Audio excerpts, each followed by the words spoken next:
जैसा कि हमने आखिरी पार्ट में देखा कि कैसे ईशान अमाया के सवालों का जवाब दिए बिना वहाँ से चला गया और अमाया को समझ ही नहीं आया कि ईशान वहाँ से क्यों गया।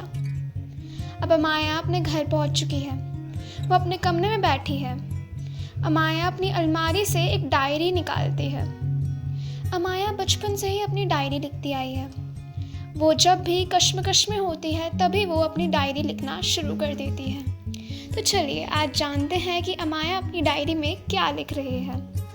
अमाया लिखती है, आज कुछ अजीब सा हुआ। मुझे लगा कि मैंने एक नया दोस्त पा लिया है, पर हमेशा की तरह इस बार भी मैं लोगों को पहचानने के मामले में मात खा गई। ईशान से मिलकर ऐसा लगा ही नहीं कि मैं किसी नए इंसान से मिल रही हूँ। और मैंने ईशान से झूठ भी बोला कि मैंने उसके लिए नहीं सही के लिए लड़ाई की थी, पर काफ़ी हद तक ऐसा नहीं था। पता नहीं क्यों जब वो लड़की ईशान के लिए बुरा बोल रही थी तो मेरा मन टूटा जा रहा था। मुझे ऐसा लग रहा था कि कोई मेरे अपने के लिए बुरा बोल रहा हो, इसलिए मुझसे रहा नहीं गया और मैंने उस लड़की को सुना दिया। और उसके बाद जब उस लड़की ने मुझे गिराना चाहा और ईशान ने मुझे संभाला तो मुझे अपनी ज़िंदगी में पहली बार ऐसा महसूस हुआ कि मुझे संभालने के लिए भी कोई इस दुनिया में है। पर नहीं, उसके बाद जो हुआ उससे मुझे समझ आ गया कि मैं पागल थी, जो किसी से पहली मुलाकात में उसे अपना मानने लगी। ज़िंदगी में इतना कुछ देखने के बाद भी मुझसे ये गलती कैसे हो गई, मुझे समझ नहीं आ रहा। अमाया आगे लिखती है, जब मैंने ईशान से वो सवाल पूछे तो ईशान मुझे पूरी तरह नज़रअंदाज करते हुए वहाँ से चला गया। मुझे एक पल को लगा था कि मैंने कुछ गलत पूछा, पर अब मुझे लग रहा है नहीं, मैंने कुछ आम सवाल पूछे जो एक इंसान किसी दूसरे व्यक्ति को अपना दोस्त बनाने से पहले पूछता है। मैंने सिर्फ उसके बारे में जानना चाहा था, पर उसने उसका जवाब नहीं दिया। मैं तभी समझ गई कि वो मुझे अपना दोस्त नहीं बनाना चाहता। पर अगर ऐसा ही था तो उसने सुबह मुझे बचाया क्यों? ये सोचते सोचते अमाया अपनी डायरी बंद कर देती है। अब अमाया अपनी माँ के पास जाती है, क्योंकि उसे बुरा लग रहा था कि उसने स्कूल से आने के बाद अपनी माँ को नज़रअंदाज किया। वो अपनी माँ के पास जाती है तो वो देखती है कि उसकी माँ खाने की टेबल पर उसका इंतज़ार कर रही है।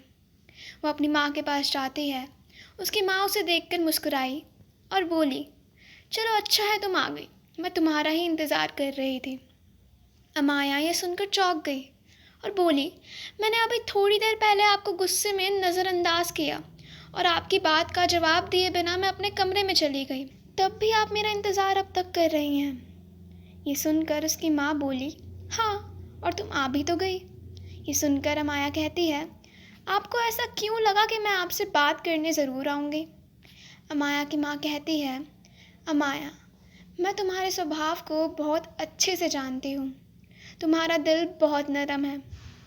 तुम किसी भी इंसान को अगर अनजाने में भी दुख पहुँचाओगी तो उससे ज़्यादा दुख तुम्हें होगा।